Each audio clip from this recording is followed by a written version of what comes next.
Anteriormente traçou-se um panorama sobre a evolução científica e tecnológica da eletrônica na comunicação militar.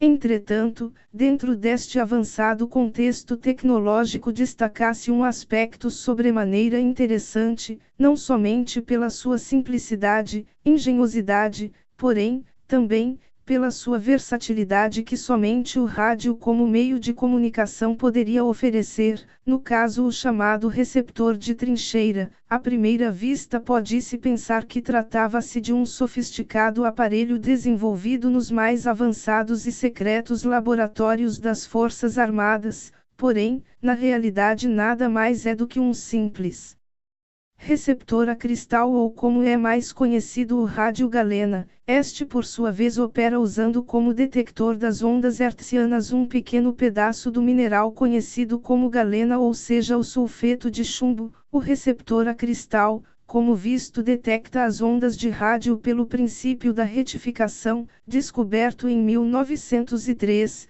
pelo pesquisador americano Greenleaf Whittier Pickard. Assim sendo, o receptor de trincheira é sui generis, pois no lugar do cristal de galena usava como detector apenas uma lâmina de barbear, a famosa gilete. Sim, isto mesmo, uma gilete.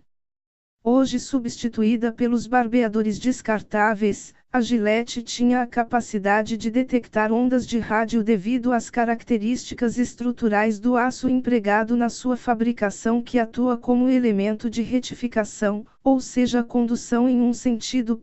Na sua concepção básica, o receptor de trincheira consistia de uma gilete, uma pequena ponta de grafite, usada como sensor de contato, ou o famoso bigode de gato, e um fone de ouvido de alta impedância. No teatro de operações, os soldados dos exércitos aliados, ávidos de obter notícias sobre o estado da guerra ou mesmo de casa, inventaram este tipo de receptor usando peças primitivas, como exemplo, uma gilete. A peça mais complexa, no caso o fone de ouvido, era emprestada dos equipamentos de radiocomunicação militar. Evidentemente que, por ser um instrumento primitivo, o rádio de trincheira, como era conhecido, podia captar estações situadas apenas a pequenas distâncias. Entretanto, era o suficiente para que os soldados pudessem tomar conhecimento das últimas notícias. Caso seja de interesse do visitante, este fantástico receptor pode ser facilmente construído usando-se de materiais simples. O componente mais difícil seria o fone de ouvido. Entretanto, com certa dose de paciência pode-se obter uma cápsula de telefone antigo.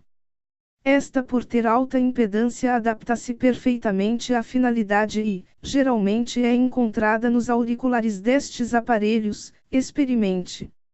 É uma sensação fantástica, pois para nós habituados à comunicação instantânea que você está usando agora, o computador, internet, poderemos sentir o que este rádio representava para os pracinhas numa zona de combate.